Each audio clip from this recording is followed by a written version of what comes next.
కాబట్టి మత్తయి సువార్త 4వ అధ్యాయం 18వ వచనం 20వ వచనంలో చూస్తే యేసు ప్రభువు వారి శిష్యుల్లో 12 మందిలో 7 జాలర్లు.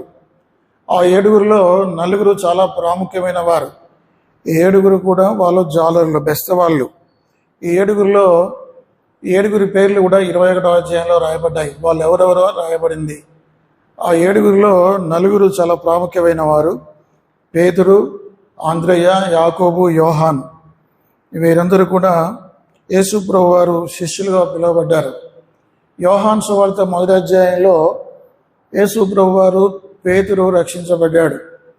కాబట్టి మీరు కనుక చూస్తే ఆంద్రయ్య పేతురుని ప్రభువునొద్దకు నడిపించాడు. కాబట్టి దేవుని బిడ్డలంగా మొట్టమొదటిగా మనం ఏం చేయాలంటే యేసు ప్రభువు వారు ఆయన మనల్ని రక్షించుకుంటాడు. రక్షించడం వేరు, సేవకు పిలవటం వేరు. యోహాను సువార్త 3వ అధ్యాయంలో యేసు ప్రభువు వారు పేతురును రక్షించాడు. ఆంద్రయ్య పేతురుని నడిపించాడు. కాబట్టి దేవుని బిడ్డలంగా మనం కూడా జెబెదయి యాకోబు కుమారులు యాకోబు, యోహాను కూడా మరి వారి విషయంలో కూడా మనం గమనించాలి. కనుక శిష్యరికం అనేది చాలా ప్రాముఖ్యమైంది.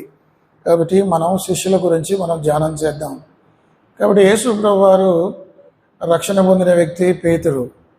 కాబట్టి ముందు రక్షణ పొందాలి. రక్షణ పొందిన తర్వాత రెండవ విషయం ఏంటంటే శిష్యరికంలోకి రావాలి. కాబట్టి చూడండి, ఇక్కడ వ్రాయబడిన మాట, నేను మిమ్మను 19వ వచనం, ఆయన నా వెంబడి వెండి రండి, నేను మిమ్మల్ని మనుషులను పట్టు జాలరుగా చేతులని వారితో చెప్పెను. వెంటనే వారు తమ వలలు విడిచిపెట్టి ఆయన వెంబడించిరి. కాబట్టి ఇక్కడ యేసు ప్రభువు వారి శిష్యులుగా పిలువబడ్డారు. మనం రక్షించబడటం వేరు, రక్షింపబడిన వారందరూ ఫుల్ టైం సేవకు రారు. కాబట్టి పేతురును యేసు ప్రభువు వారు రక్షించడమే కాకుండా పేతురు యేసు ప్రభువు వారి ఫుల్ టైం డిసైపుల్గా ఫుల్ టైం సేవలోకి రావాలని యేసు ప్రభువు వారి కోరిక. ప్రభువైన యేసుక్రీస్తు వారు ఈ పేతురును రక్షించడమే కాదు, పేతురుని తన ప్రభు సేవ చేయాలని ప్రభు సంకల్పించాడు. తన సేవ కొరకే వారిని పిలుస్తున్నాడు. ఇంతకాలం మీరు చేపలు పడుతున్నారు కదా, పేతురు, యాకోబు, యోహాను, ఆంద్రేయులు. ఇప్పుడు మీరు మనుషులను పట్టు జాలరులుగా మిమ్మల్ని పిలుస్తాను యేసు ప్రభువు వారు చెప్పిన మాటలు మీరు గమనించారా? 19వ వచనం, ఆయన నా వెంబడి రండి, నేను మిమ్మను మనుషులను పట్టు జాలరుగా చేతులని వారితో చెప్పెను. వెంటనే వారు తమ వలలు విడిచిపెట్టి ఆయన వెంబడించిరి. కాబట్టి మనుషులను పట్టు జాలరులు అంటే ఇంతకుముందు వాళ్ళు చేపలు పట్టేవాళ్ళు. ఈ బెస్త వాళ్ళు ఏం చేసేవాళ్ళంటే చేపలు పట్టేవాళ్ళు. కాబట్టి చేపలు పట్టేవాళ్ళు, అలాంటి వారి గురించి ప్రభువు చెప్పాడు, నేను మిమ్మల్ని మనుషులను పట్టు జాలరుగా చేస్తాను.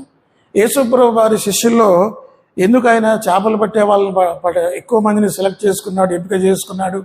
చాలామంది ఉన్నారు కదా, గొప్ప గొప్పవారు, తెలివైన వారు, జ్ఞానవంతులు.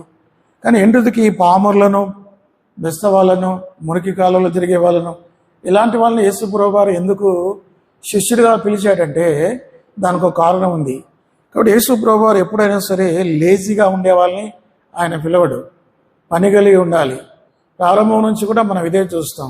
మోషేను దేవుడు ఎప్పుడు పిలిచాడంటే, మోషే తన మామయ్యన ఇతరో మందను కాస్తున్నప్పుడు దేవుడు ఆయన పిలిచాడు. నువ్వు ఇశ్రాయేలుకు వెళ్ళి ఇశ్రాయేలు నా ప్రజలను విడిపించమని దేవుడు చెప్పాడు. కాబట్టి దేవుడు ఎప్పుడు కూడా బిజీగా ఉన్న పీపుల్ వాళ్ళకి ఆయన కావాలి. ఖాళీగా కూర్చొని సమయాన్ని వ్యర్థం చేసే వాళ్ళు ఆయన పిలవడు. ఎవరు బిజీగా ఉన్నారో వాళ్ళని పిలుస్తాడు. ఆ గిద్యోను గోధుమలు దులగొడుతున్నప్పుడు అప్పుడు బలాఢ్యుడైన ఏమన్నాడు అక్కడ, పరాక్రమశాలుడా అని దేవుడు పిలిచాడు. ఆయన ఎప్పుడు ఖాళీగా ఉన్నప్పుడు కాదు, నువ్వు వెళ్ళి మిద్యానులతో యుద్ధం చేయి. ఎప్పుడు ఆయన ఏమి ఖాళీగా లేడు. కాబట్టి దేవుడు గిద్యోనుతో చెప్పాడు, గిద్యోను పని కలిగి ఉన్నప్పుడు మరి ఆయన పిలిచి నీ మిద్యానులతో యుద్ధం చేయమని చెప్పాడు. కాబట్టి దేవునికి కావాల్సింది చురుకైన వ్యక్తులు కావాలి. లేజీగా సోమరిగా ఉండే వ్యక్తుల్ని దేవుడు ఎప్పుడు కోరుకోడు. అంత మాత్రమే కాదు, ఇంకా మనం చూస్తే దావీదుని కూడా దేవుడు ఎప్పుడు కోరుకున్నాడు. కాబట్టి దావీదు గొర్రెలు కాసేవాడు. గొర్రెలు కాస్తున్న బిజీ పర్సన్ని దేవుడు కోరుకుని ఇశ్రాయేలు ప్రజలకు రాజుగా చేశాడు. భక్తులందరూ జీవితాల్లో వారు బిజీగా ఉన్నారు. కాబట్టి ఇక్కడ కూడా శిష్యులు చాలా బిజీ పీపుల్. వాళ్ళు ఎప్పుడు కూడా ఒకరినొకరు సహకరించుకునే వాళ్ళు. ఎందుకు యేసుప్రభు వారు జాలర్లు పిలిచారంటే జాలర్లు ఒకరినొకరు సహకరించుకుంటారు, ఒకరితో ఒకరు కలిసి ఐక్యంగా పనిచేస్తారు. లూకాసు వార్త 5వ అధ్యాయంలో ఆ యొక్క చేపలతో ఆ దోణి నిండినప్పుడు వాళ్ళు తమ వారిని పిలిచి వారందరూ కలిసి, కాబట్టి ఒకరినొకరు ఒకరినొకరు కలహించుకునే వాళ్ళు కాదు, ఒకరినొకరు సహకరించుకునే వాళ్ళు. అంత మాత్రమే కాదు, రాత్రులు కూడా ఆ సముద్రంలో పోయి కష్టపడి పనిచేసేవాళ్ళు. వాళ్ళు కష్టానికి వెనకాడని వాళ్ళు జాలర్లు. కాబట్టి అలాంటి వాళ్ళు కష్టపడి పనిచేసేవాళ్ళు. వాళ్ళు అవసరమైతే చేపలు పడతారు, పొద్దున్నే చేపలు వల కట్టుకుంటారు, తర్వాత మార్కెట్కి వెళ్తారు. వారు ఎప్పుడు పని కలిగి ఉంటారు. కాబట్టి దేవుని ఆత్మలు సంపాదించేవారు పని కలిగి ఉండాలన్నది ఉద్దేశం. కాబట్టి యేసు ప్రభువు వారు వారిని పేతురును ప్రాముఖ్యంగా, మనం పేతురు గురించి మాట్లాడుతున్నాం. పేతురు యొక్క పనితనం, పేతురు యొక్క మరి ఆయన యొక్క పరిస్థితి అంతా ప్రభువు తెలుసు కనుక పేతురును ప్రభువు పిలిచాడు. ముందు యోహాను సువార్త 1వ అధ్యాయంలో వాళ్ళని రక్షించాడు. తర్వాత మత్తయి సువార్త 4వ అధ్యాయం, మార్కు సువార్త 1వ అధ్యాయంలో సంపూర్ణమైన సేవకు పిలిచాడు. సంపూర్ణమైన సేవకు పిలిచినప్పుడు వాళ్ళు ఏం చేశారంటే సమస్తాన్ని విడిచిపెట్టారు. చూడండి ఆ మాటలు, మార్కు సువార్త 4వ అధ్యాయం రాయబడిన మాటలు. వెంటనే 22వ వచనం, వెంటనే వారు తమ దోణెను తమ తండ్రిని విడిచిపెట్టి ఆయన్ను వెంబడించరి. ఆలస్యం చేయలేదు, వెంటనే వెంబడించారు. కాబట్టి అంత మాత్రమే కాదు, 20వ వచనంలో కూడా ఆయన వెంబడి రండి, నేను మిమ్మల్ని మనుషులను బట్టి జాలరుగా చేతుని వారితో చెప్పాను. వెంటనే వారు తమ వలలు విడిచిపెట్టి ఆయన వెంబడించరి.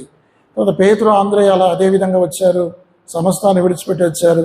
తమ తండ్రిని, తమ వలల్ని, తమ వృత్తిని, తమ కుటుంబాన్ని అన్నిటిని విడిచిపెట్టి ప్రభువునొద్దకు వచ్చారు. కాబట్టి పేతురు మరి జీవితంలో గొప్ప సంగతి ఏంటంటే మరి కాల్ డిసైపుల్షిప్. మొట్టమొదటిగా ప్రభు యొక్క శిష్యరికం కొరకై ప్రభు ఆయన్ని పిలిచాడు. అయితే ఆ తర్వాత పేతురు కొంతకాలం ప్రభువును వెంబడించి మరలా తన ఇంటికి వెళ్ళిపోతాడు.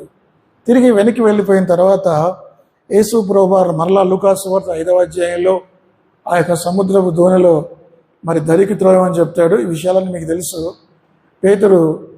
పేతురుతో అంటాడు, మీరు వల వేయమంటాడు. అప్పుడు పేతురు ప్రభుతో అంటాడు, బోధకుడా, యజమాని, మాస్టర్. ఏముంది అక్కడ ఆ మాటలు? లూకాసు వార్త 5వ అధ్యాయంలో రాత్రి అంతయు, లూకాసు వార్త 5వ అధ్యాయం, మేము ప్రయాసపడుతుంది కానీ మాకేమీ దొరకలేదు.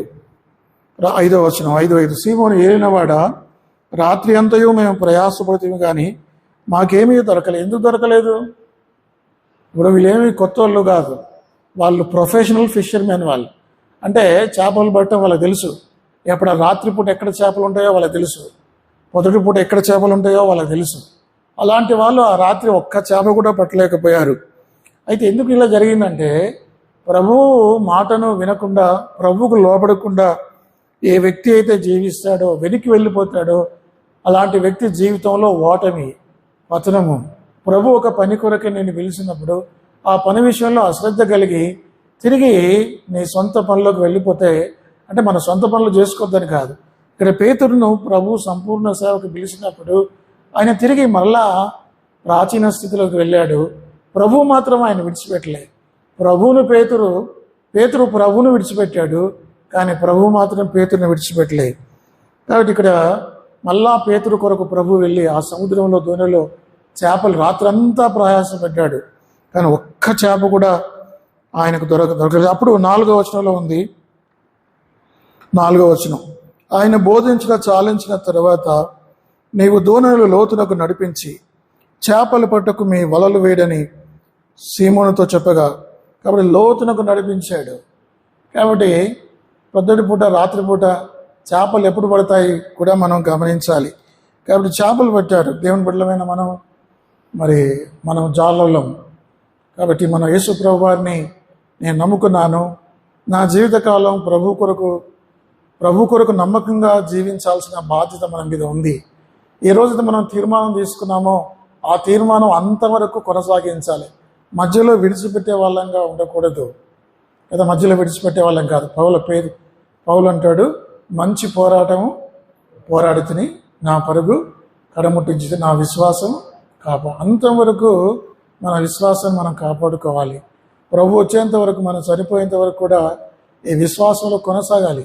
విశ్వాసంలో బలహీనమై వెనక్కి దిగజారితే నష్టపోయేది మనమే. అయితే పేతురు ప్రభువును విడిచిపెట్టిన, కొన్నిసార్లు మనం ప్రభువును విడిచిపెడతాం మన మాటల ద్వారా, మన క్రియల ద్వారా, మన పరిస్థితుల ద్వారా. కానీ ప్రభు వల్ల విడిచిపెట్టేవాడు కాదు. ప్రభు మాత్రం పేతురుని వెతుక్కుంటూ ఎన్నిసార్లు ప్రయత్నం చేసినా పేతురు ప్రభువుకు పేతురు కావాలి. ఆ మాటకు వస్తే ప్రభువుకు మనం కావాలి. కాబట్టి పేతురు ప్రభు కొరకు నమ్మకంగా జీవించాలి. ఇక్కడ పేతురు ఓటమి చెందాడు. ఎందుకంటే ప్రభు చెప్పిన మాటను వినకుండా తన సొంత ఉద్దేశాలను నెరవేర్చుకోవడానికి పేతురు వెళ్ళాడు. పేతురు అంటున్నాడు, ప్రభువా, ఏలినవాడా, రాత్రి అంతా మేము శ్రమపడితే కానీ మరి మాకేమీ దొరకలేదని చెప్తున్నాడు. అయినను నీ మాట చొప్పున వలలు వేతము. యేసు ప్రభు వారేమో కార్పెంటర్, వడ్రంగివాడు. పేతురేమో చేపలు పెట్టేవాడు. రాత్రిపూట మరి చేపలు బయటికి వస్తాయి, పొద్దుటిపూట లోపల ఉంటాయి. అయితే పేతురుకు విరుద్ధంగా, అంటే బెస్తవాళ్లకు సూత్రానికి విరుద్ధంగా యేసు ప్రభు ఏం చెప్పారంటే, నువ్వు ఏమన్నాడు అక్కడ 5వ మాట 4వ వచనం, నీవు దోణను లోతునకు నడిపించి చేపలు పట్టము. పొద్దుటిపూట చేపలు లోతున దొరకవు, మరి పొద్దుటిపూట ఒడ్డుకు దొరుకుతాయి, రాత్రిపూట లోపల దొరుకుతాయి. పేతురుకి పేతురు అనొచ్చు, ప్రభువా, నేను సముద్రంలో పుట్టి పెరిగిన వాడిని, నేను నా వృత్తి అంతా, నా జీవితం అంతా సముద్రమే, చేపలు పట్టవే నా పని. రాత్రిపూట ఎక్కడుంటాయో నాకు తెలుసు, పొద్దుటిపూట ఎక్కడుంటాయో నాకు తెలుసు. నువ్వేమో వడ్రంగి కార్పెంటరు, నీకు తెలుసా నాకు తెలుసా అనలేదు, ఆర్గ్యూ చేయలేదు. కానీ ప్రభుతో అన్నాడు, నీ మాట చొప్పున వలలు వేతు అన్నాడు. అట్లా వలలు వేశాడు, విస్తారమైన చేపలు పెట్టాడు. కాబట్టి మన జీవితంలో యేసు ప్రభు వారి మాట చొప్పున మనం చేస్తే మనకు విజయం. ఒకవేళ ఆయన మాటకు విరుద్ధంగా మనం ప్రవర్తిస్తే, ఆయన మాట వినకపోతే, లోబడకపోతే, తిరిగి పాపంలో ప్రాచీన స్థితిలో పడిపోతే మనకు ఓటమిలో ఉన్న మరి ఫ్రమ్ ఫెయిల్యూర్ టు సక్సెస్. ఇది పేతురు జీవితంలో తన ఓటమిని విజయవంతంగా మార్చాడు యేసుప్రభు వారు. మన ఓటమిని కూడా, మన పతనాలను కూడా యేసుప్రభు వారు విజయవంతులుగా మారుస్తారు. ఎప్పుడు అంటే ఆయన మాటకు మనం లోబడ్డప్పుడు. సరే, పేతురు మొట్టమొదటిగా యేసుప్రభు వారు శిష్యుడిగా పిలుచుకున్నాడు. రెండవది ఏమిటంటే, ఈ గొప్ప పేతురు, గ్రేట్ క్యాప్టెన్, యేసుప్రభు వారు నీళ్ల మీద మరి నడిచిన ఒకే ఒక్క వ్యక్తి ప్రపంచ చరిత్రలో. యేసుప్రభు వారి తర్వాత పేతురు ఒక్కడే నీళ్ళ మీద నడిచాడు, ఇంకెవరో నీళ్ళ మీద నడవలేదు. ఇప్పటిదాకా ఆ రికార్డు బ్రేక్ అవ్వలేదు. మత్తయి సువార్త 14వ అధ్యాయం. పేతురు జీవితంలో రెండవ ముఖ్యమైన ఘట్టం ఏమిటంటే, చూడండి, 14వ అధ్యాయం 27వ వచనం. వెంటనే యేసు ధైర్యం తెచ్చుకోండి, నేనే భయపడకూడని వారితో చెప్పగా పేతురు, ప్రభువా, నీవే అయితే నీళ్ళ మీద నడిచిన ఈతకు వచ్చుటకు నాకు సెలవుమని ఆయనతో అనెను. ఎంత గొప్ప సంగతి! అంటే పేతురు యొక్క విశ్వాసాన్ని చూడండి. ప్రకృతి నియమాలకు విరుద్ధం ఇది. న్యూటన్ గమన నియమాలకు విరుద్ధది. అంటే ఇప్పుడు న్యూటన్ గమనం ఏం చెప్తుందంటే, మనం భూమి మీద ఎంత లోడ్ అప్లై చేస్తామో వ్యతిరేకంగా మనకు అంతే లోడు వ్యతిరేక దిశలో అప్లై కాబడుతుంది. భూమి మీద మనం సాఫీగా ఎందుకు నడుస్తున్నాం?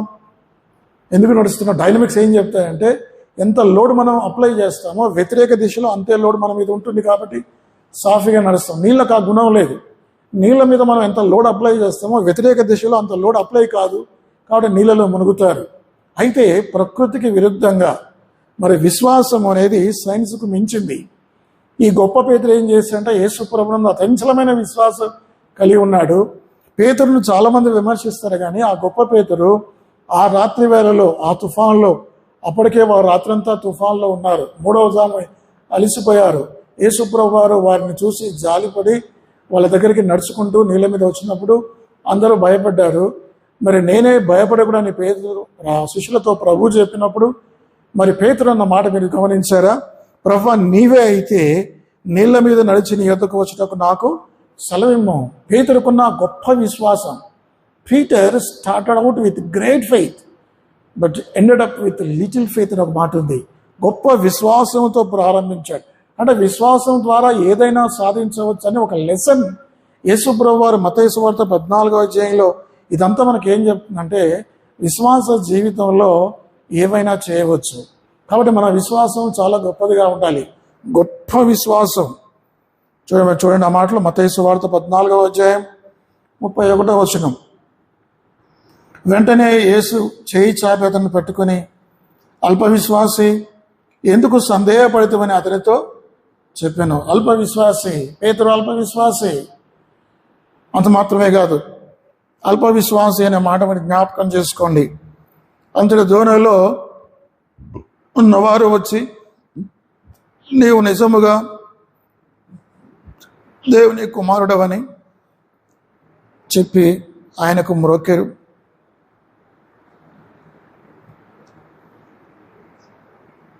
31వ వచనం, వెంటనే యేసు చేయి చాపి అతన్ని పట్టుకొని, అల్ప విశ్వాసి, ఎందుకు సందేహపడుతుందని అతనితో చెప్పాను. పేతురు ఎందుకు మునిగిపోతున్నాడు?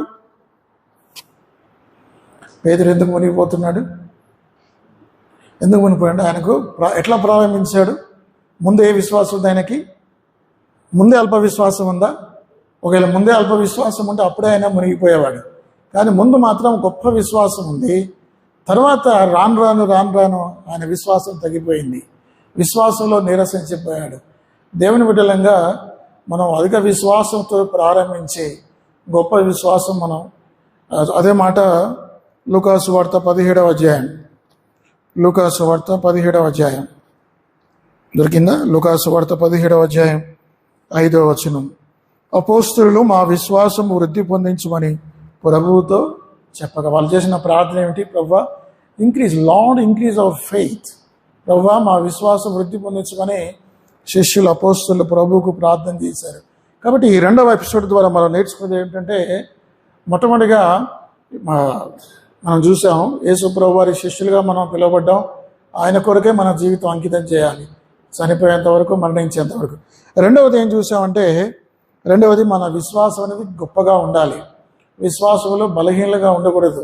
మీరు ఆ యొక్క ఎవరు శతాధిపతి, లూకాసు వార్త 7వ అధ్యాయంలో శతాధిపతి ఉన్నాడు కదా, ఆ శతాధిపతి విశ్వాసాన్ని చూసి యేసు ప్రభు వారు ఏమన్నాడు? ఇది గ్రేట్ ఫెయిత్ అన్నాడు కదా, గొప్ప విశ్వాసం. ఇంత గొప్ప విశ్వాసం నేను ఎక్కడా చూడలేదు, ఇశ్రాయేల్ అయినా ఇంత గొప్ప విశ్వాసం నేను చూడలేదు అని చెప్తున్నాడు. కాబట్టి దేవుని బిడ్డలంగా మనం ఏం చేయాలంటే, మన విశ్వాసాన్ని మనం కాపాడుకోవాలి. 3 విశ్వాసాల గురించి మనం చెప్పుకున్నాం.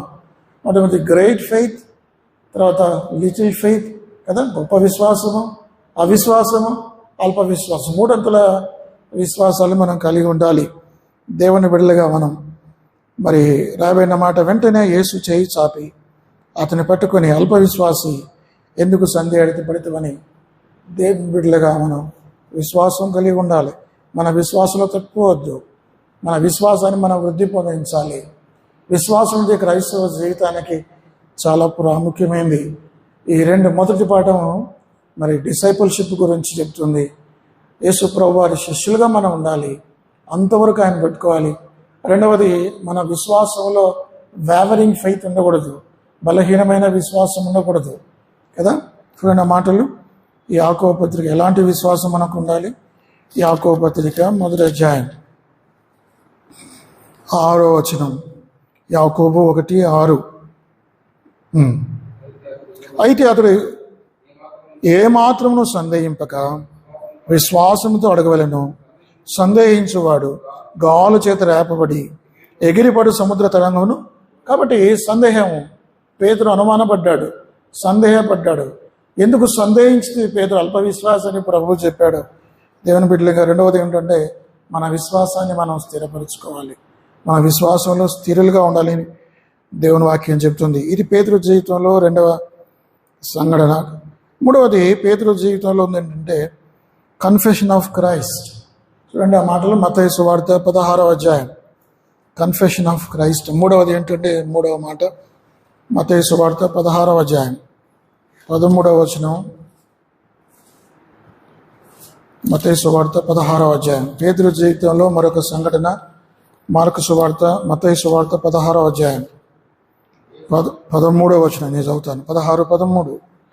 యేసు ఫిలిప్పదైన కైసరియా ప్రాంతంలోకి వచ్చి, మనుష్య కుమారుడు ఎవడని జనులు చెప్పుకొనుచున్నారన్న తన శిష్యుని అడగగా, వారు కొందరు బాప్తిసం ఇచ్చి యోహాననియు, కొందరు ఏలియా అనియు, కొందరు ఇర్మియా అనియు, లేక ప్రవక్తుల్లో ఒకడనియు చెప్పుకొనుచున్నారని.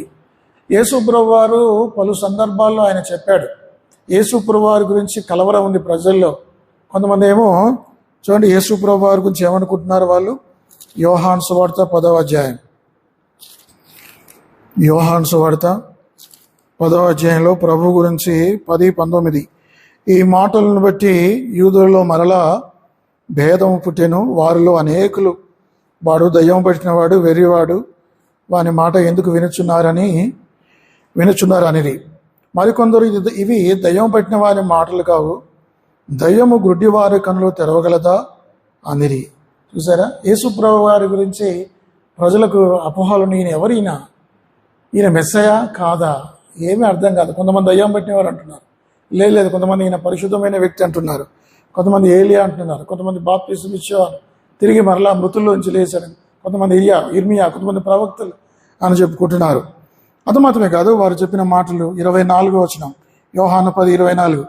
యూదులు ఆయన చుట్టూ పోగై ఎంతకాలం మమ్మను సందేహపెట్టుదు, నీవు క్రీస్తు అయితే మాతో స్పష్టముగా చెప్పు, మరి అందుకు యేసు మీతో చెప్పుతుంది కానీ మీరు నమ్మరు. కాబట్టి మూడవ మాట ఏమిటంటే, మరి ఇక్కడ గమనించాల్సిన మాట, యేసు ప్రభు వారిని వాళ్ళు ఒప్పుకున్నారు, యేసు ప్రభు వారిని కన్ఫెస్ చేశారు. ఈ కన్ఫెషన్ అనేది చాలా ప్రాముఖ్యమైనదన్న సంగతి మీరు జ్ఞాపకం చేసుకోవాలి. అంత మాత్రమే కాదు, మరి మత్తయి సువార్త 16వ అధ్యాయం, అది ఇంకా అయిపోలేదు. మత్తయి సువార్త 16. యేసు ప్రభు వారు అడిగాడు, ఎవరెవరు నా గురించి ఏమనుకుంటున్నారంటే, రకరకాల వ్యక్తులు రకరకాల విధాలు అనుకుంటున్నారు. కాబట్టి ప్రపంచంలో, లోకంలో ప్రభు గురించి ఎప్పటికి కూడా ఎంతోమంది ఎన్నో రకాలుగా అనుకుంటారు. సమయస్సుకి ప్రభు గురించి ఏమనుకుంది, ముందు ఏమనుకుంది ఆమెను, ఆయన చూసి నీవు యూదుడవైన నీవు ముందు యూదుడు అనుకుంది. రెండవది, ప్రభు మాట్లాడుతూ ఉంటే ఆయన గురించి అభిప్రాయం మారిపోయింది ఆమె. రెండవది ఏమైంది, నీవు గొప్పవాడవు, అంటే గ్రేటర్ దెన్ జేకబ్, అంటే నువ్వు యాకోబు కంటే గొప్పవాడవా, అంటే నువ్వు గొప్పవాడివే, అంటే యేసు ప్రభువును రెండవది గొప్ప వ్యక్తులుగా చూస్తున్నారు. చాలామంది లోకంలో ఈ రోజులు కూడా యేసు ప్రభువును ఆయన గొప్పవాడు, ఆయన యూదుడు అని చెప్పుకుంటారు. మూడవది, సమరయ స్త్రీ యేసు ప్రభు గురించి ఏమని చెప్పుకుంది, అయ్యా నీవు ప్రవక్తవని గ్రహించున్నాను. కాబట్టి ఆమె ప్రభువు మాట్లాడుతూ ఉంటే ఆమె ఆలోచన మారిపోతుంది. ఈమె జీవితాన్ని బట్టబయలు చేశాడు ప్రభు. అప్పుడు చెప్పాడు, అమ్మా నువ్వు ప్రవక్తవు, అయ్యా నువ్వు ప్రవక్తవని గ్రహించిన. నాలుగవది యేసు ప్రభు చెప్పి ఆమె అన్నది మరి మెస్సైగా గుర్తించింది. మొట్టమొదటిగా యూదుడిగా, రెండవది ప్రవక్తగా, గొప్పవాడుగా, యోహాను సువార్త 4వ అధ్యాయం. మూడవది ప్రవక్తగా, నాలుగవది మెస్సైగా గుర్తించింది. అప్పుడు ఆమె రక్షణ పొందింది. ప్రభువు గురించి రకరకాల వ్యక్తులు రకరకాలుగా మాట్లాడుకుంటారు. అయితే నీ కన్ఫెషన్ ఏంటి? ఇతరుల గురించి కాదు, మన ఒప్పుదల ఏమిటనేది చాలా ప్రాముఖ్యం. అప్పుడు యేసు ప్రభు వారు మత్తయి సువార్త 16వ అధ్యాయం అంటాడు, సరే మరి వాళ్ళు ఎవరన్నా ఏమనుకున్నా పర్లేదు, కానీ మీరేమనుకుంటున్నారు నా గురించి అని అడిగాడు ప్రభు. చూడండి మత్తయి 16వ అధ్యాయం, ఇందాక మనం చదివాం కదా, 15వ వచనం. అందుకు ఆయన, మీరైతే నేను ఎవడని చెప్పుకొనుచున్నారని వారిని అడిగాను. అందుకు సీమోను పేతురు, నీవు సజీవుడవగు దేవుని కుమారుడైన క్రీస్తు అని చెప్పాను. ఒక్క పేతురు, మరి ఇంత గొప్ప పేతురు కెప్టెన్ ఎలా కాగలిగాడంటే, పేతురు యేసు ప్రభు వారిని ఒప్పుకున్నాడు. ఎంత ధైర్యంగా ఒప్పుకున్నాడు. కాబట్టి మనం దేవుని బిడ్డలో ధైర్యంగా ప్రభువును ఒప్పుకోవాలి, ధైర్యంగా ప్రభు గురించి మనం ప్రకటించాలి. సువార్త ప్రకటించడానికి కానీ, మరి బోధ చేయడానికి కానీ మనం పేతురు వలె ధైర్యంగా మరి యథార్థంగా ఒప్పుకున్నాడు. ప్రభా ఎవరో అంటే ఏమని చెప్పాడు, పేతురు నీవు సజీవుడవగు దేవుని కుమారుడవైన క్రీస్తు.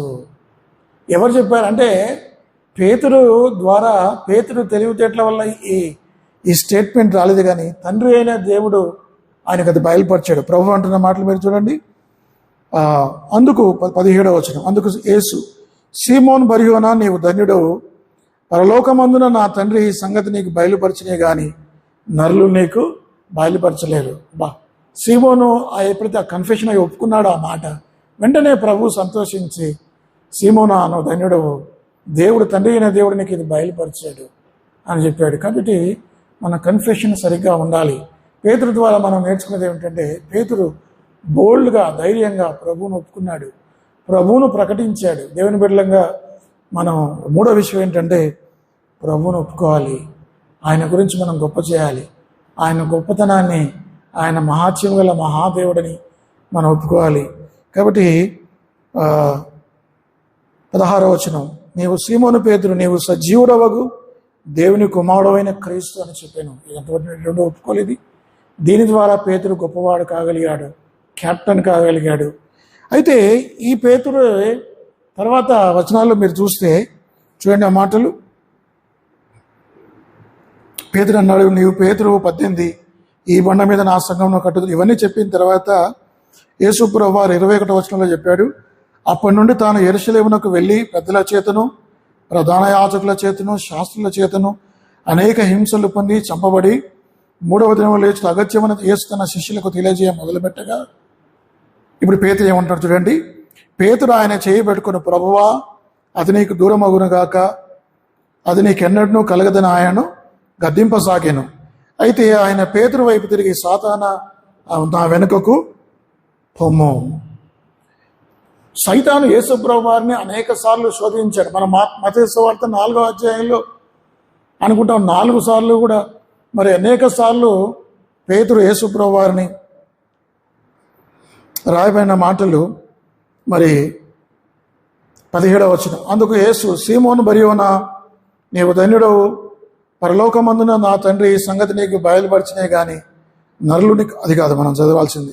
యేసు ప్రభువారు చెప్తున్నాడు, నేను సిలువ వేయబడతాను, ఉమ్మి వేయబడతాను, అపహసించబడతాను, కొరడాలతో కొట్టబడతాను, నన్ను చంపివేస్తారు, తిరిగి 3వ దినాలు లేపబడతానని చెప్పినప్పుడు పేతురు ఏం చేయాలి? యాక్సెప్ట్ చేయాలి. దేవుని మాటకు వ్యతిరేకంగా మాట్లాడకూడదు. దేవుని మాటకు వ్యతిరేకంగా అంటే బైబిల్లో అంటే ఇది బైబిల్ అనేది ఏమిటంటే ఇది దేవుని మాట. దేవుని వాక్యం చదువుతున్నప్పుడు ప్రతి మాటను మనం యాక్సెప్ట్ చేయాలి, అంగీకరించాలి. దేవుని వాక్యానికి విరోధంగా మనం మాట్లాడకూడదు. అయితే ఇక్కడ యేసు ప్రభువారు చెప్పిన మాటకు పేతురు ఏం చేశాడంటే అడ్డుకున్నాడు. దేవుని కానీ దేవుని మాటని కానీ మనం అడ్డుకోకూడదు. అప్పుడు పేతురు చెప్పిన స్టేట్మెంటు, అది నీకు ఎన్నడూ కలగొద్దు ప్రభా, అది నీకు ఎన్నడూ కలగొద్దు ప్రభా అంటే, అంతకుముందేమో దేవుడి ద్వారా ఈ మాట పలికాడు. ఏ మాట పలికాడు? నీవు సజీవుడమైన దేవుని కుమారుడు. కొద్దిసేపట్లోనే సైతాను ద్వారా ఈ మాట పలుకుతున్నాడు. ఏం పలుకుతున్నాడు?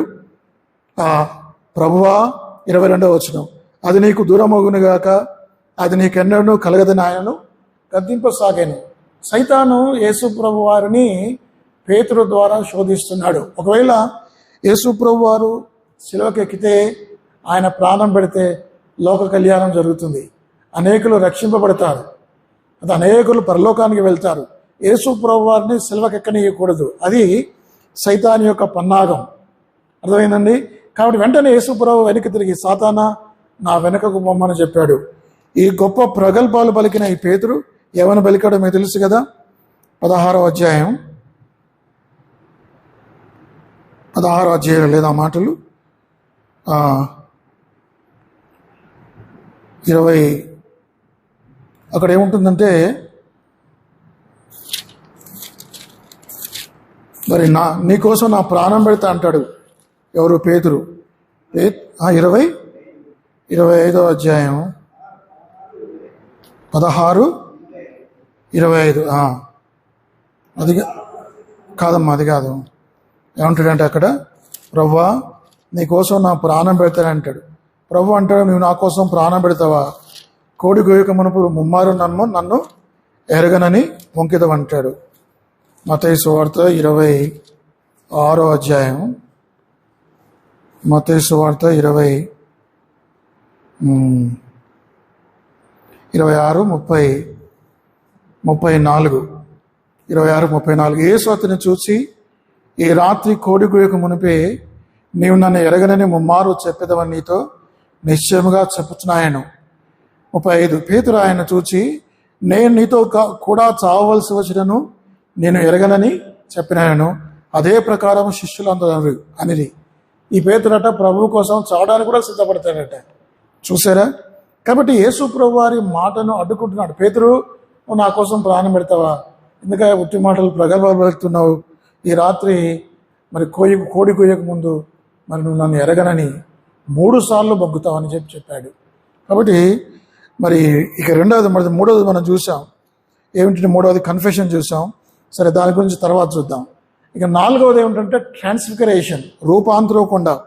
మత్తయి సువార్త 17వ అధ్యాయం మత్తయి సువార్త 17, 7 విషయాలు ఉన్నాయి. 7 విషయాల్లో 4వ విషయం చెప్తున్నాను. చూడండి, 17 మొదటి వచనం. 6 దినములైన తరువాత యేసు పేతురును యాకోబును అతని సహోదరుని యోహాను వెంట పెట్టుకుని ఎత్తైన ఒక కొండ మీదకి ఏకాంతంగా పోయి వారి ఎదుట రూపాంతరం పొందెను. ఆయన ముఖము సూర్యుని వలె ప్రకాశించెను, ఆయన వస్త్రములు వెలుగు వలె తెల్లని వాయెను. యేసు ప్రభువారు రూపాంతర కొండ మీదకి వెళ్ళేటప్పుడు ముగ్గురుని తీసుకుని వెళ్ళాడు. ఎవరెవరిని? పేతురును, యాకోబును, యోహాను తీసుకుని వెళ్ళి పరలోకంలో యేసు ప్రభువారు ఏ విధంగా ఉంటాడో ఆ విధంగానే వాళ్ళకు కనబరుచుకున్నాడు. అంతకుముందు ఆయన మానవుడిగా ఉండేవాడు, ఆ రూపాంతర కొండ మహామహిమలో ఉన్నాడు. అంటే పరలోకంలో ప్రభు ఏ విధంగా ఉంటాడో ఆ విధంగా వారు కనబరుచుకున్నాడు. పేతురు అది చూశాడు. ఆ రూపాంతర కొండ మీద పేతురుడు ప్రభువును చూసే ఆ భాగ్యం కలిగింది. పేతురు చూడటం, ఇక్కడ కూడా పేతురు తొందరపడ్డాడు. పేతురు ఏమన్నాడు ప్రభువుతో? చూడండి ఆ మాటలు, మత్తయి సువార్త 17వ అధ్యాయం 4వ వచనం. అప్పుడు పేతురు, ప్రభువా, మనం ఇక్కడ ఉండటం మంచిది. నీకు ఇష్టమైతే ఒకటి నీకు ఒకటియు, మోషేకు ఒకటియు, ఏలియాకు ఒకటియు 3 పర్ణశాలలు కట్టుదము. ఏం కడతాడట? అప్పుడు యేసు ప్రభువారు రూపాంతరం చెందిన తర్వాత ఏలియా, మోషేలు వారిద్దరూ ఆయన దగ్గరకు వచ్చి ఆయనతో మాట్లాడుతున్నారు. వీళ్ళిద్దరు కూడా మీరు అడగవచ్చు, ఎట్లా గుర్తుపట్టారు వీళ్ళు పేతురు ఆయన మోషే అని ఏలియా అని ఎట్లా గుర్తుపడతారు అంటే, మహిమలో అందరిని గుర్తుపడతారు. పరలోకి వెళ్ళిన తర్వాత మహామహిమలో అందరూ, ఇప్పుడు ఆయన ఆదామని మనకు చెప్పాల్సిన పని లేదు, ఈయన యోబు అని మనకు చెప్పాల్సిన పని లేదు. మహిమలో అందరికి తెలిసిపోతారు. ఇంట్రొడ్యూస్ చేయాల్సిన పని లేదు. యేసు ప్రభువారు ఇదిగో ఈయన ఏలియా వచ్చాడు, మోషే వచ్చి చెప్పలేదు, కానీ పేతురు తెలిసిపోయింది. మహామహిమలో పేతురు అన్నాడు, ప్రభువా, నీకు ఒకటియు, ఏలియాకు ఒకటియు, మోషేకు ఒకటి పర్ణశాలలు కడతామంటే ఇక్కడ కూడా పేతురు తొందరపడ్డాడు, తప్పు చేశాడు. పేతురు వల్లే మనం ప్రవర్తించకూడదు. మనం ఏం చేయాలంటే ప్రభువు మాట వినాలి. ప్రభువుకు సలహాలు ఇచ్చేవాడిగా ఉండకూడదు. కొంతమంది ఉచితమైన సలహాలు ఇస్తారు, ఉచితమైన సలహాలు అంటారు వాటిని. కాబట్టి యేసు ప్రభు వారికి పేతురు సలహా ఇస్తున్నాడు. ఏమిటి ఆయన ఇచ్చే సలహా అంటే, ప్రభువా, మనం ఇక్కడ ఉండుట మంచిది. కాబట్టి ఏది మంచిది అనేది ప్రభువు చెప్పినట్టుగా పేతురు వినాలి, కానీ పేతురు చెప్పినట్టుగా ప్రభువు వినడు. అప్పుడు తండ్రి అయిన దేవుడు కోపడతాడు పేతురు మీద. కోపపడి పరలోకం నుంచి ఒక స్వరాన్ని వినిపిస్తాడు. చూడండి ఆ మాటలు, 5వ వచనం. అతడు ఇంకనూ మాటలాడుచుండగా ఇదిగో ప్రకాశమానమైన ఒక మేఘం వారిని కమ్ముకొనెను. ఇదిగో ఈయన నా ప్రియ కుమారుడు, ఈయన యందు నేను ఆనందించున్నాను, ఈయన మాట వినడానికి ఒక శబ్దము ఆ మేఘములో నుండి పుట్టెను. చూసారా, ఇంకా పేతురు మాటలు పూర్తిగానే లేదు. పరలోకం నుంచి తండ్రి అయిన దేవుడు అని, ఈయన మాట వినుడి, ఈయన నా ప్రియ కుమారుడు, ఈయన మాట వినుడి అని చెప్పాడు. కాబట్టి మనం ఎవరి మాట వినాలి? మన మాట దేవుడు వింటాడా? దేవుడి మాట మనం వినాలా? ప్రభువు మాట మనం వినాలి, మన మాట ప్రభు వినడు. ప్రభువుకే సలహాలు ఇచ్చి, కొన్నిసార్లు ప్రార్థనలు ఏం చేస్తారు మన వాళ్ళు? ప్రభు అది చేయి, ఇది చేయి ప్రభు అని వచ్చిన సలహాలు ప్రభువుకు ప్రార్థనే, కానీ ప్రార్థనలో ప్రభువుకు సలహాలు ఇస్తుంటారు. ప్రభు అది చేయి, ఇది చేయి. ఇప్పుడు పేతురు మాట్లాడినట్టే ఉంటుంది కొన్నిసార్లు మన ప్రార్థనలు. సరే, ఏదైతే ఉంది, రూపాంతర కొండ మీద యేసు ప్రభు వారిని రూపాంతరం పొందడం ప్రభు పేతురు చూశాడు. మహామహిమలో ఉన్న ప్రభును చూశాడు. ఎప్పుడైతే మహామహిమలో ఉన్న పేతురును చూశాడో, ప్రభువును చూశాడో, పేతురు జీవితం కూడా మారిపోతుంది. చూడండి ఆ మాటలు, రోమీయులకు రాసిన పత్రిక 12వ అధ్యాయం. మహిమగల ప్రభువును నువ్వు చూసినప్పుడు, ఆయన రూపాంతరాన్ని అనుభవించినప్పుడు నువ్వు కూడా రూపాంతరం పొందుతావు. రోమా 12వ అధ్యాయం 1-2 వచనాలు. కాబట్టి సహోదరులారా, 2వ వచనం చదువుతాను. మీరు ఈ లోక మర్యాదను అనుసరింపక ఉత్తమమును అనుకూలమును సంపూర్ణమునై ఉన్న దేవుని చిత్తమేదో పరీక్షించి తెలుసుకున్నట్లు మీ మనస్సు మారి నూతనమవటం వలన రూపాంతరము పొందుడి. క్రైస్తవులు, విశ్వాసులు వారు మనస్సు మారాలి, రూపాంతరము చెందాలి. యేసు ప్రభు వారు రూపాంతర కొండ మీద ఏ విధంగా రూపాంతరం చెందాడో దీన్ని బట్టి పేతురుకు అర్థమైంది ఏంటంటే, ప్రభు రూపాంతరం చెందినట్లుగా నేను కూడా, విశ్వాసులు కూడా రూపాంతరం చెందాలి. ఏ విషయంలో రూపాంతరం చెందాలి? యేసు ప్రభు వారికి మన శరీరాలు మనం అప్పగించుకోవాలి, మన ప్రాణం అప్పగించుకోవాలి, మన చిత్తం అప్పగించుకోవాలి. కాబట్టి మన చిత్తాన్ని దేవునికి అప్పగించుకోవాలి, మన మనస్సును అప్పగించుకోవాలి, మన శరీరాన్ని ప్రభువుకు అప్పగించుకోవాలి. కాబట్టి రూపాంతరం పొందాడు. కాబట్టి ఎన్ని విషయాలు మనం చూసామయ్యా. ఇప్పుడు ఏం చూసాం? ట్రాన్స్ఫిగరేషన్, మత్తయి సువార్త 17వ అధ్యాయం 1-13 వచనం. ట్రాన్స్ఫిగరేషన్, మత్తయి సువార్త 17వ అధ్యాయం 1-13 వచనం, 5వ వచనం. ఇప్పుడు మనం 4 విషయాలు మనం చూసాం. మొట్టమొదటిగా యేసు ప్రభు వారి శిష్యులుగా ఉండటం ఎలాగో చూసాము. రెండవది నీళ్ళ మీద నడిచిన పేతురు, గొప్ప విశ్వాసం ఉంచిన పేతురును చూసాం. మూడవది యేసు ప్రభు వారిని దేవుని కుమారుని ఒప్పుకున్న పేతురును మనం చూసాం. నాలుగవది రూపాంతరం చెందిన గురించి చూసాం. నాలుగవది 5వ వచనం చూడండి, డినైల్ ఆఫ్ జీసస్, మత్తయి సువార్త 26వ అధ్యాయం 69వ వచనం. మత్తయి సువార్త 26వ అధ్యాయం 69, 75వ వచనం చదవండి.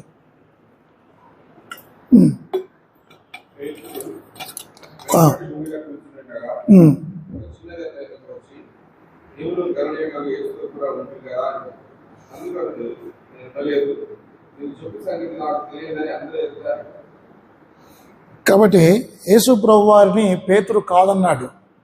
యేసు ప్రభు వారు ఎరకనని బొంకాడు. 3 సార్లు బొంకాడు. ఎందుకు ఇలా జరిగిందంటే దానికి 2 కారణాలు. అంటే 2 కాదు, ఇంకా 3 కారణాలు ఉన్నాయి. 3 కారణాలు మీకు చెప్తాను. యేసు ప్రభు వారు 3.5 సంవత్సరాలు యేసు ప్రభుతో ఉన్న పేతురు చివరి నిమిషంలో సిలువకెక్కే ముందు ఆయన ముమ్మారు ఎరగనని ఎందుకు బొంకాడు? దానికి కారణాలు ఏమిటి? 3. ఒకటి ఏంటంటే యేసు ప్రభు వారి మాటకు వ్యతిరేకించాడు. యేసు ప్రభు వారి మాటను అడ్డుకున్నాడు. అర్థమైందండి? కాబట్టి మన జీవితంలో పడిపోవటానికి, పతనం అవడానికి కారణం ఏమిటంటే దేవుని వాక్యాన్ని దాని ప్రకారం ప్రవర్తించకపోవటం, దేవుని మాటను నిర్లక్ష్యం చేయటం. ఒకవేళ దేవుని మాటను నిర్లక్ష్యం చేసి దేవుడు చెప్పినట్టుగా చేయకపోతే మనం పడిపోయే ప్రమాదం ఉంది. కాబట్టి మొట్టమొదటిగా యేసుప్రభు అన్నాడు, యేసుప్రభు వారు చెప్పిన మాటలు ఏమిటంటే, రాయబడిన మాటలు మత్తయి సువార్త 26:69 వచనం. మత్తయి 26:69, 69-75. మత్తయి సువార్త 26:69. పేతురు వెల్లపల్ల ముంగిట కూర్చుని ఉండగా ఒక చిన్నది అతని యొద్దకు వచ్చి, నీవును గలిలయుడవు, యేసుతో కూడా ఉంటివి కదా అనెను. ఇక్కడ మొట్టమొదటిగా దేవుని వాక్యం అంతమాత్రమే కాదు, ప్రార్థన చేయనివాడు. ఆ గెత్సెమనే తోటలో యేసు ప్రభు వారు ప్రార్థన చేశారు. ప్రార్థన చేస్తున్నప్పుడు పేతురుతో ప్రభువు చెప్పాడు, పేతురు, నేను ఆపదలో ఉన్నాను, నా ప్రాణం బహుదుఖంలో ఉంది. పేతురు, నువ్వు ఒక గడియను నా కోసం ప్రార్థన చేయలేవా? ఒక గడియను మేలుకొని ఉండలేవా అని ప్రార్థన అన్నప్పుడు పేతురు నిద్రపోయాడు. కాబట్టి పేతురు జీవితంలో పడిపోవడానికి కారణం ఒకటి, దేవుని వాక్యానికి లోపడలేదు. రెండవది, ప్రార్థన చేయలేదు. ఏ వ్యక్తి అయితే దేవుని వాక్యాన్ని చదవడో, దేవుని వాక్య ప్రకారం ప్రవర్తించడో, ఏ వ్యక్తి అయితే ప్రార్థన చేయడో ఆ వ్యక్తి ఓడిపోతాడు. యేసు ప్రభువుని ఎరగనని ముమ్మారు బొంకాడు. ఇంత గొప్ప పేతురు, ఇంత తెలిసి కూడా చివరికి మూడవది ఏమిటంటే, ఈ పేతురు ఏం చేశాడంటే, చూడండి ఆ మాటలు మత్తయి సువార్త 25వ అధ్యాయం. ఇప్పుడు పేతురు ఏం చేశాడంటే, ఎక్కడైతే కూర్చోకూడదో వారి మధ్యలో కూర్చున్నాడు. ఎక్కడ కూర్చున్నాడు? వాళ్ళ మధ్యలో 69వ వచనం. 26:69. పేతురు వెల్లపడం ముంగిట కూర్చుని ఉండగా ఒక చిన్నది అతని యొద్దకు వచ్చి, నీవును గలిలయుడవు అగు యేసుతో కూడా ఉంటివి కదా ఆయన. యేసుప్రభు చెప్పాడు, గొర్రెల కాపరి పట్టబడతాడు, గొర్రెలు చెదరగొట్టబడతాయి. అంటే అర్థం ఏంటిది? ఈ గొర్రెలు వెళ్ళిపోవాలి, జకర్యా గ్రంథంలో ఉన్న ప్రవచనం. కానీ ఈ శిష్యులందరూ పారిపోవాలి. యేసుప్రభు అంటాడు, ఆ యొక్క సైనికులు ఆయన పట్టుకోవడానికి వచ్చినప్పుడు, మీకు ఎవరు కావాలి అంటే వాళ్ళు అన్నారు, మాకు నజరేయుని యేసు కావాలి. అయితే నజరేయుని యేసు నన్ను పట్టుకోండి, వీళ్ళని వదిలిపెట్టినప్పుడు వాళ్ళు ఏం చేయాలి? వెళ్ళిపోవాలి. కానీ పేతురు వెళ్ళిపోకుండా అక్కడే ఉన్నాడు. ఆయన ఒకసారి నిలబడ్డాడు, వారి మధ్యలో కూర్చున్నాడు. కాబట్టి అపహాసకులు, బైబిల్లో ఉంది, కీర్తన 1:1 చెప్తారా? కీర్తన 1:1, దుష్టుల ఆలోచన చొప్పున నడవక, పాపుల మార్గమున నిలవక, అపహాసకులు కూర్చుండు చోటున కూర్చుండగా, కాబట్టి మనం కూర్చోకూడని స్థానంలో కూర్చున్నాం. కాబట్టి దేవుని బిడ్డలంగా మనం సరిగ్గా ఉండాలి. కాబట్టి మూడొంతులుగా ఆయన నష్టపోయాడు. 3 విధాలుగా నష్టపోయిన సంగతి మనం చూస్తున్నాం. కాబట్టి మరి దేవుని వాక్యాన్ని సరిగ్గా వినలేదు, దేవుని వాక్య ప్రకారం ఆయన ప్రవర్తించలేదు. రెండవది ప్రార్థన చేయలేదు. మూడవది తప్పుడు మరి ఎవరి మధ్యలో మనం చూడండి, చాలాసార్లు మనం ఎక్కడ కూర్చోకూడదు అక్కడ కూర్చుంటాం. పేతురు శోధింపబడిన కారణం ఏంటంటే ఆ దుష్టుల ఆ పాపుల మార్గంలో అపహాసకులు కూర్చున్న చోటన ఆయన కూర్చున్నాడు. ఒకవేళ అక్కడ కనుక ఆ గుంపులో అన్యుల గుంపులో ఆయన కూర్చోకపోతే ఆ దినం ఆయనకు శోధన వచ్చేది కాదు. చూడండి, ఇప్పుడు చాలామంది ఇప్పుడు కూడిక నడుస్తుంది. ఈ కూడికలో బైబిల్ విషయంలో చాలామంది ఇక్కడ రాలేదు. ఇక్కడ కూర్చోవాల్సిన సమయంలో ఇక్కడ కూర్చోవడం కూడా చాలామంది ఎక్కడ కూర్చున్నారు. ఇప్పుడు ఎక్కడ కూర్చున్నారు తెలుసా? చాలామంది క్రైస్తవులు మన చర్చకు వచ్చేవాళ్ళు టీవీల ముందు కూర్చున్నారు. కొంతమంది ఎక్కువ మంది టీవీల ముందు కూర్చొని సీరియళ్ళు సినిమాలు చూస్తారు. అది దానివల్ల నష్టపోతారు. కొంతమంది బయట చీట్ చాట ముచ్చట్లు వేసుకుంటారు. కాబట్టి దేవుని బిడ్డలంగా మనం ఎక్కడ కూర్చోకూడదు అక్కడ కూర్చోకూడదు, ఎక్కడ నిలబడకూడదు అక్కడ నిలబడకూడదు. కాబట్టి అపహాసకులు కూర్చున్న చోటున పాపుల మార్గం నిలబడకూడదు. ఈ పేతురు పడిపోవడానికి మనకు కాని స్థలంలో మనం ఉండకూడదు. ఏది అపవిత్రమైన స్థలమో, ఏది శోధింపబడే స్థలంలో అక్కడ మనం నిలబడకూడదు, అక్కడి నుంచి మనం రావాలి. ఈ 3 పరిస్థితులు ఏమిటి? 3. ఒకటి, దేవుని వాక్యానికి పేతురు లోపడలేదు, కాబట్టి అబద్ధమాడాడు 3 సార్లు. రెండవది, ప్రార్థన చేయలేదు. గెత్సేమనే తోటలో ఒక గడియను ప్రార్థన చేసి ఉంటే ఆ శోధన తప్పించుకునేవాడు. మూడవది, అక్కడ కూర్చోకుంటే ఆ స్థలం కాని స్థలంలో కూర్చున్నాడు. మరి 3 సార్లు ఎరగనని బొంకాడు. నిజంగా ప్రభు హృదయాన్ని గాయపరిచాడు. తర్వాత పేతురు యేసు ప్రభు వారి విషయంలో పశ్చాత్తాపడ్డాడు, కన్నీరు కార్చాడు, సమకూర్చబడ్డాడు. పేతురు జీవితంలో ముఖ్యమైన ఘట్టాల గురించి మనం చూస్తున్నాం. ఇది 5వది. 6వది చూడండి, మళ్ళీ మీకు ఒకసారి రిమైండ్లో ఆఖరులు చేస్తాను. Restoration by Jesus. యోహాను సువార్త 21వ అధ్యాయం 15వ వచనం. యోహాను సువార్త 21వ అధ్యాయం 15వ వచనం. అక్కడ వారు భోజనం చేసిన తర్వాత యేసు సీమోను పేతురును చూసి, యోహాను కుమారుడైన సీమోను, వీరికంటే నీవు నన్ను ఎక్కువగా ప్రేమించున్నావా అని అడగగా అతడు, అవును ప్రభువా, నేను ప్రేమించున్నానని నీవే ఎరుగుదువని ఆయనతో చెప్పాను. యేసు ప్రభు అడిగాడు, పేతురు, నువ్వు నన్ను ప్రేమిస్తున్నావా అన్నప్పుడు పేతురు, అవును ప్రభువా, నేను ప్రేమిస్తున్నాను. అప్పుడు ప్రభు అన్నాడు, నీవు నా గొర్రె పిల్లలను మేపుము. మరలా యేసు ప్రభు 2వసారి అడిగాడు, 3వసారి అడిగాడు. ఎందుకు 3 సార్లు ప్రభు అడిగాడు? ఒకసారి అడిగి ఉరికితే సరిపోద్దిగా ప్రభు, నీవు నన్ను ప్రేమించున్నావని 15వ వచనంలో మొదటిసారి అడిగాడు, 16వ వచనంలో 2వసారి అడిగాడు, 3వసారి కూడా 17వ వచనంలో 3వసారి ఆయన, యోహాను కుమారుడైన సీమోను, నీవు నన్ను ప్రేమించున్నావని అతన్ని అడిగాడు. 3 సార్లు ప్రభు పేతురుని అడిగాడు. ఎందుకు అడిగాడంటే 3 సార్లు బొంకాడు. పేతురు 3 సార్లు అబద్ధమాడాడు.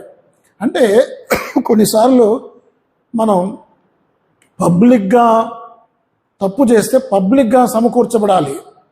ప్రైవేట్ విధానం వేరు, పబ్లిక్ వేరు. కాబట్టి ఇక్కడ పేతురు ఏం చేశాడంటే పబ్లిక్గా అందరి ముందు యేసు ప్రభుని అడగనని బొంకాడు. ఇప్పుడు ఏం చేయాలి? అందరి ముందు ప్రభును ఒప్పుకోవాలి.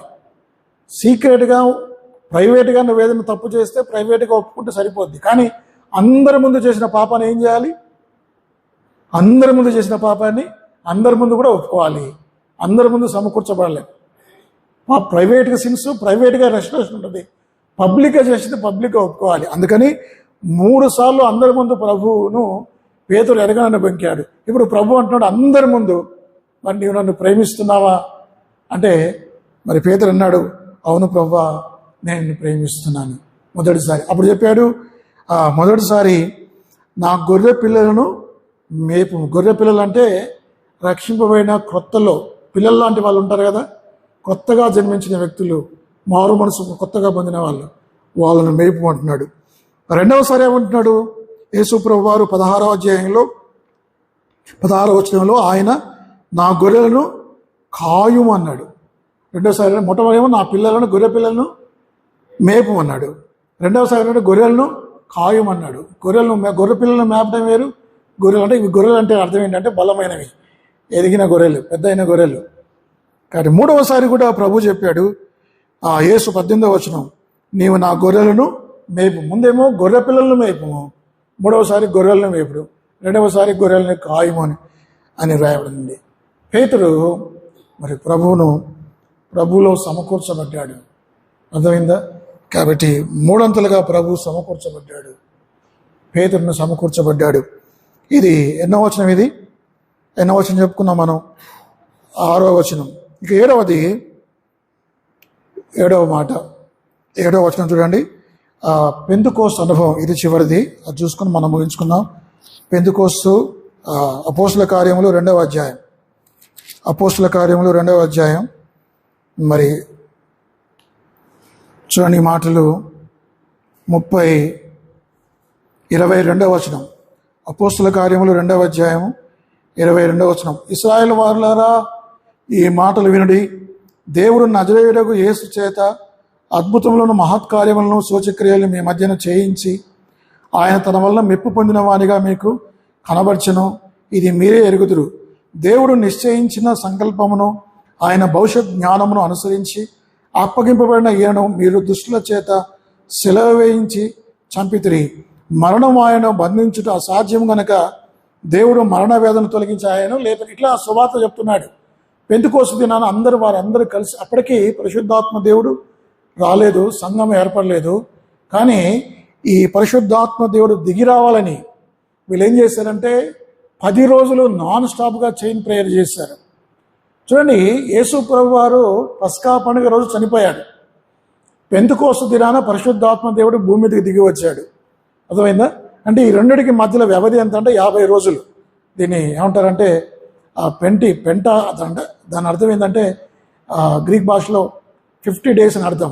7 వారాలని అంటారు. 7 వారముల పండుగ అని కూడా దాన్ని అంటారు. అంటే 7 7 49 + 1 అట్లా వస్తుంది అనమాట.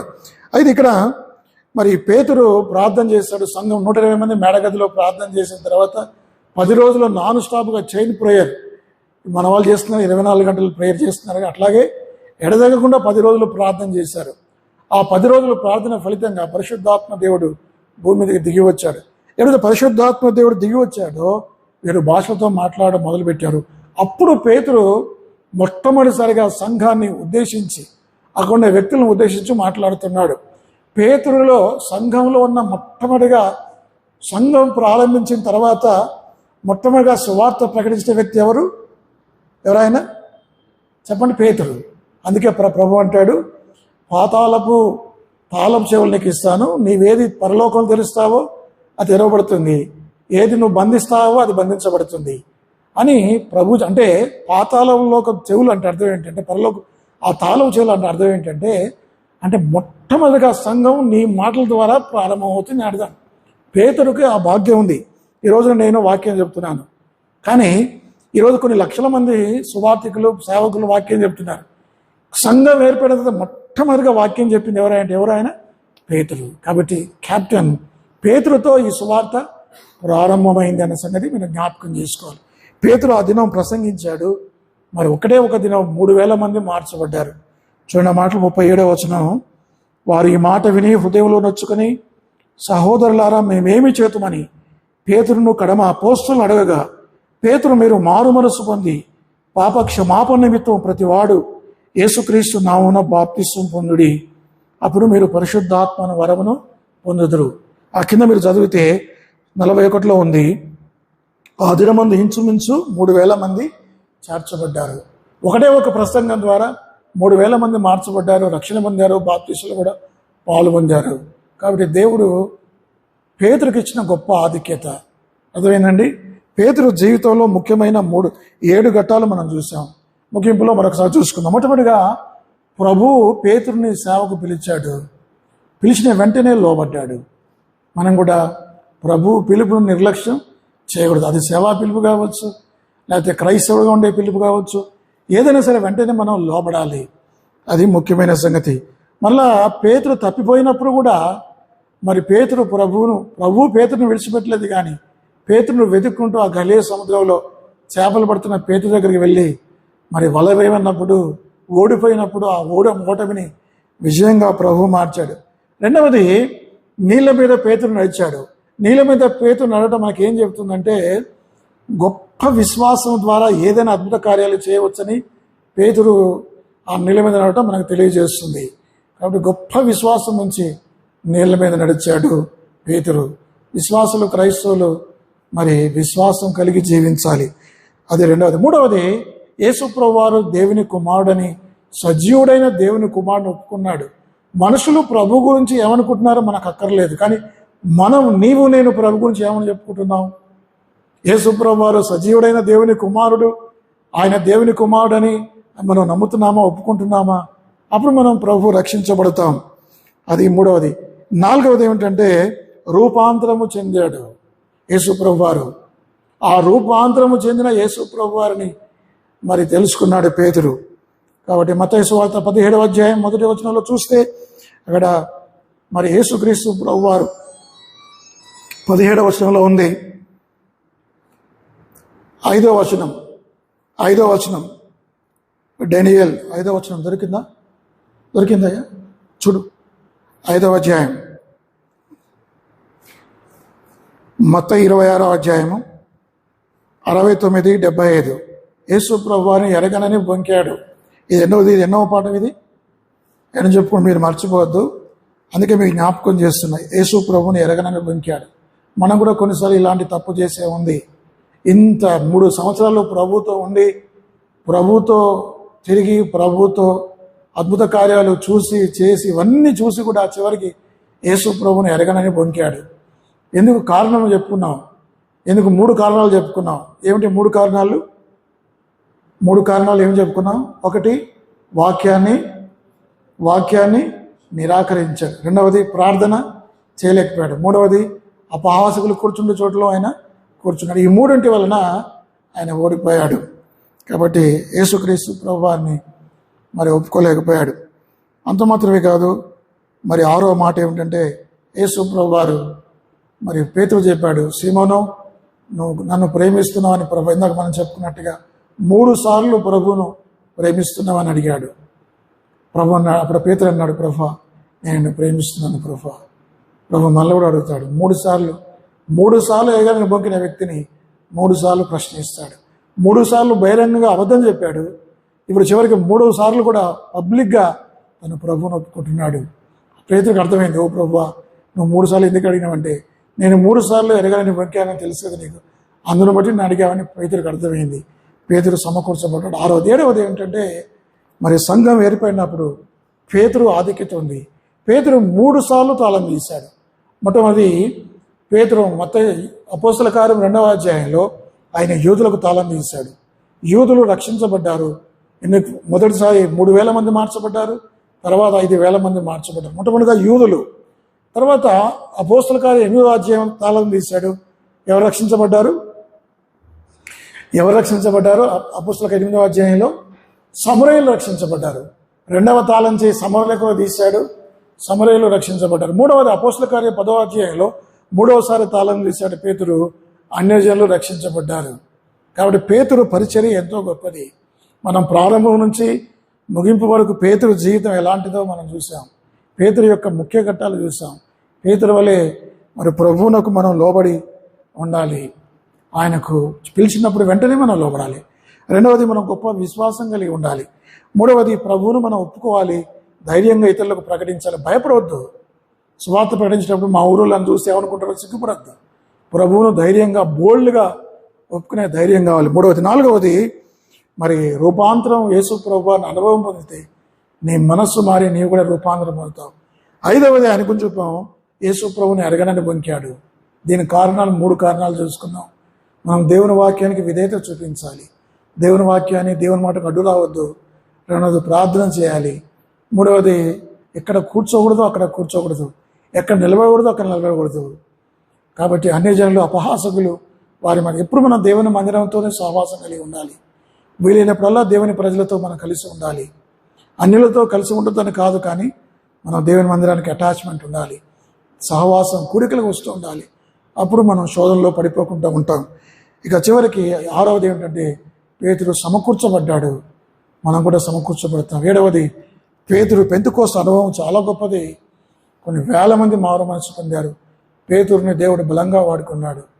పేతురు వలె మనం కూడా మన పాపాల విషయమై పశ్చాత్తాపడి ఒప్పుకొని సమకూర్చబడినట్లయితే మనం కూడా పేతురు వలె దేవుని చేతిలో బల